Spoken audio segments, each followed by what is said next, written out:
You booked a flight for $180. You spent 9 minutes rage refreshing 3 websites to find that fare. Then you drove to the airport, left your car in an open air field for 6 days, and paid $174 for the privilege of leaving it there. You nearly matched the price of flying across the entire country with a patch of asphalt. Here's the uncomfortable part. That flight, the airline barely made money on you. The airport made almost nothing on the plane itself. But the field where you left your Corolla is one of the most profitable pieces of real estate in modern commerce. There's a single number that explains why, and once you see it, you can't unsee it. But if I just said it out loud right now, you wouldn't believe me. So first, I have to show you why the obvious answer, the one you're already thinking of, is a trap. Then the number, and then the part where one airport handed its entire parking operation to someone else for $1/3 billion, and why that was the smartest move it ever made. Today, we're figuring out how the least glamorous corner of air travel quietly became the business, and why the airport would rather you never think about it. Ask anyone how an airport makes money, and you'll get the obvious answer. It's an airport. Planes. Obviously, it makes its money from planes. And it seems airtight. Every time a jet lands, the airline pays a landing fee, calculated by the ton, because everything at an airport is apparently priced like you're mailing a package. Airlines pay to sit at the gate. They pay for the jet bridge, the fuel handling, the ground crew, the little truck that honks at the plane. There is a whole invoice stapled to every takeoff. And then there's you. The moment you clear security, you walk into a retail environment engineered by people who know you are bored, anxious, and have absolutely nowhere else to be. $12 for a beer. $14 for a sandwich that has been refrigerated since the previous administration. Towers of duty-free perfume and Toblerones shaped like canoes. It feels like a machine built to extract every last dollar from a trapped traveler. So the story writes itself. Airports make money from airlines on one side and overpriced airport food on the other. Landing fees and sad sandwiches. Case closed. It's a clean, sensible answer. It's also almost entirely wrong. And the way it's wrong is the whole point. Start with the airlines. Yes, they pay landing fees. But the invoice doesn't tell you the important part.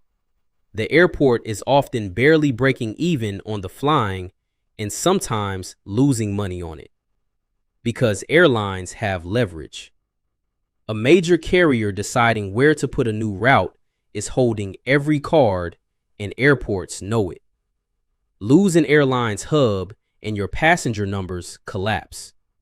So airports compete for airlines the way desperate towns compete for a factory. Waived fees, discounts, sweetheart deals, sometimes literally handing marketing money back to the airline to please keep flying here. Add it all up, and at US airports, the flying part, every landing fee, every gate charge, comes to only a bit more than half the money, which means nearly 46 cents of every dollar an airport earns has nothing to do with aviation at all. So it must be the sandwiches then. The famous airport markup, right? Not even close. At US airports, all the food and drink combined, every $14 sandwich, every overpriced beer, adds up to around 7% of that commercial money. Retail and duty free, about 6%. The stuff you actually see, resent, and complain about to your spouse in the security line is a rounding error. So if it isn't the planes, and it isn't the food, and it isn't the shops, Where is all the money actually coming from? It's somewhere you walk straight past before you ever set foot in the building. Here's that number I promised you. In North America, parking is roughly 43% of an airport's non-aviation revenue. Not 43. The single biggest commercial line an airport has isn't the shops, isn't the restaurants, isn't the glittering duty-free hall. It is the field where you left your car. Zoom out, and U.S. airports pull in something like $6 billion a year from parking and ground transport, out of about $13 billion in total commercial revenue.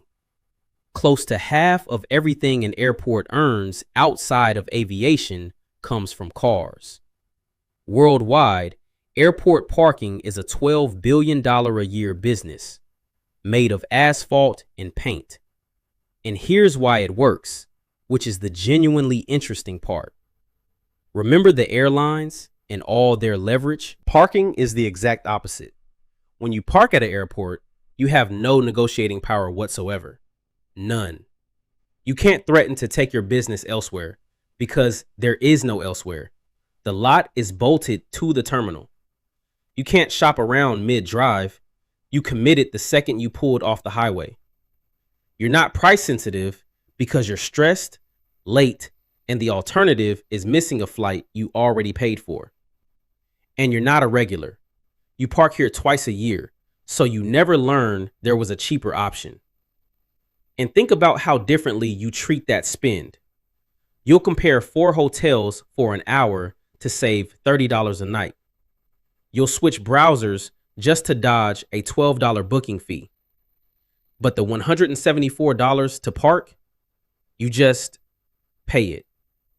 You don't shop it, you don't flinch, you barely remember it a week later. It gets swallowed into the fog of travel cost, the same fog that lets an airport charge you more for a parking space than a hotel charges for a room with an actual bed in it. Every single thing that normally gives a customer power, competition, information, the ability to walk away, the ability to wait, is quietly stripped out of an airport parking lot, which lets the airport do the one thing airlines will never allow on a landing fee: charge whatever it wants. And increasingly, it isn't even one price. A lot of airports now run dynamic pricing on parking, the same trick airlines and hotels use, where the rate floats upward on busy travel days because the software knows the lot is filling and you're desperate. A holiday weekend isn't a headache for an airport. It is a surge event. And it goes further than one floating number. Roll up to the same airport and you'll be sold the same asphalt at 4 or 5 different prices. Economy out in the distant field, the covered garage, the premium row 50 feet closer to the door, valet for the truly panicked. It is the identical service, a place to leave a car, sliced into tiers and priced by how late you are and how much you'll pay to walk less. Airlines do this with legroom. Airports do it with distance. And here's the detail that turns all of that leverage into an outright license to print. Those landing fees the airlines pay, they're federally leashed. Aeronautical charges at U.S. airports have to be fair and reasonable and tied to actual cost. An airport legally cannot just triple them to make a fortune. Parking sits outside that leash completely. No cost-based cap, no regulator checking the arithmetic, no airline lawyer across the table. Just you, the boom gate, and a number the airport is free to invent. Which brings us back to that deal I mentioned at the start. Most airports don't even run the lots themselves. They hand the whole operation to a parking company and simply collect a cut, a guaranteed slice of the revenue, the risk offloaded, the cash still rolling in. One U.S. airport system signed a single parking contract worth up to $360 million for managing the parking. That is not a side hustle with a runway nearby. That is a flagship business that happens to own a control tower. So when you're standing at that machine, feeding it $174 for 6 days of asphalt and feeling vaguely robbed, you're not imagining it. You are just finally looking at the actual product. The flights are the marketing. The parking is the business. Which leaves us with a strangely useful rule about the world. The real business is almost never the one on the sign. An airport isn't a place that moves planes and happens to have parking. It's a parking and real estate operation that uses planes to manufacture a reliable supply of desperate people with cars.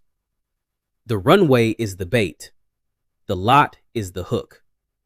And once you see it, you start seeing it everywhere. The gym selling memberships it is quietly betting you won't use.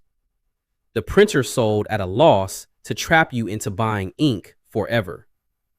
The cheap movie ticket propping up an $8 tub of popcorn.